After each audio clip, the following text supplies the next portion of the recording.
To register a new student, click on the New Registration button at the top right corner. The invoicing screen opens up. In Demiks Admin software, we create an invoice for each student registration, to comply with standard accounting principles. Later, we'll talk about enrolling students, without creating an invoice, for special cases. First, let's pick a student to get things started.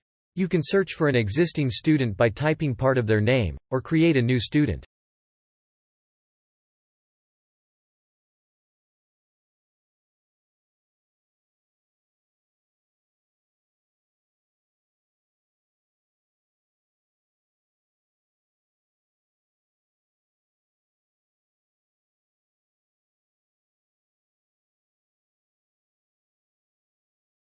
The billing info is for cases where someone else is in charge of the payments.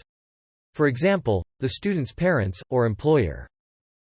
After adding the student, we need to pick from this box, which course, package, test or products they want to purchase. This is the list of your services. You can manage this list and the prices from the Settings menu. Let's pick Semi-Intensive Course from the list. If you offer this course for multiple languages, you'll see those languages in the next box. Then, enter the quantity and price. There are some other details for start date, descriptions, discounts and taxes you can configure if you need to. Let's add another item to the invoice for the book we're selling to the student. I'm assuming the book is a taxable product and I'll pick 2 different taxes that apply. The subtotal, discounts, taxes and total are automatically calculated. Now I can save my invoice. At this point, my invoice is in draft mode.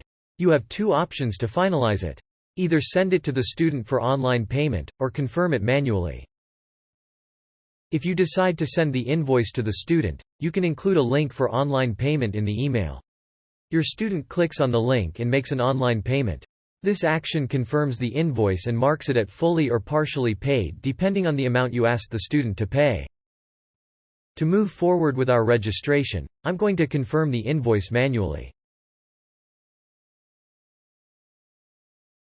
Let's go back to the list of invoices from the icon right here or by clicking on the Back button.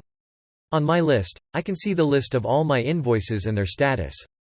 We just confirmed our invoice but it's still not paid. There is an option on all lists in the software for search. To see all my unpaid invoices, I can open the advanced search. Click on Unpaid, and click on the Search button.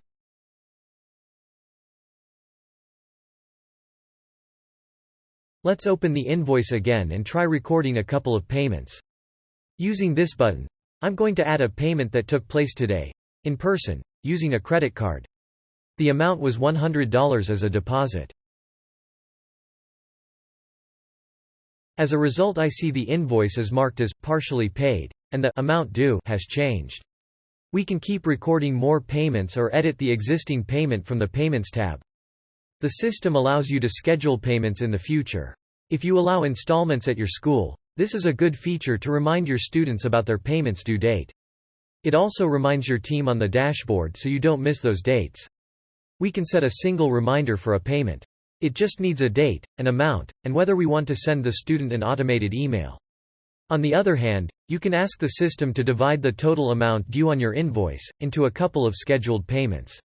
In this example, I'm going to create 3 installments, for the first day of each month, starting February 1st. The dates and payment amounts are calculated for me. It's important to understand the payment is not essential to the student's enrollment in the class. The student is enrolled as soon as you confirm the invoice. You can navigate to the student profile by clicking on this arrow next to the student's name. Another option is to open the student list. Do a quick search, and then click on the student's name on the search result. The student profile gives you a full view of all the details about the student, including all their enrollments, whether they are assigned to a class or not, invoices, payments, refunds and the history even before they purchased any services from you.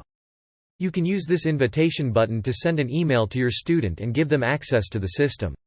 They will be able to go through the class material, files, quizzes, and other things the teacher shares with them. Sometimes your student decides to continue with classes. This happens mostly with private classes. Let's add another invoice for the same student for a couple of more sessions. You can directly use the New Registration button here, but let's assume we just logged in. Now that we are not in the student's profile, maybe the fastest way is to start from the same New Registration button and find the student from our list.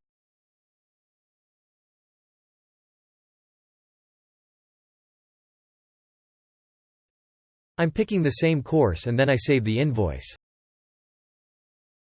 Now when I confirm the invoice, this question pops open.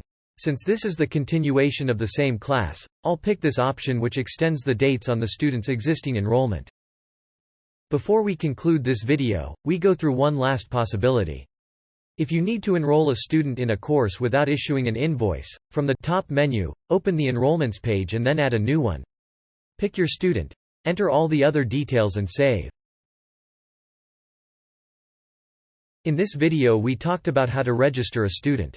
Feel free to watch other videos to learn about registering corporate client students too. In a different video we explain how to assign these students to different teachers and classes.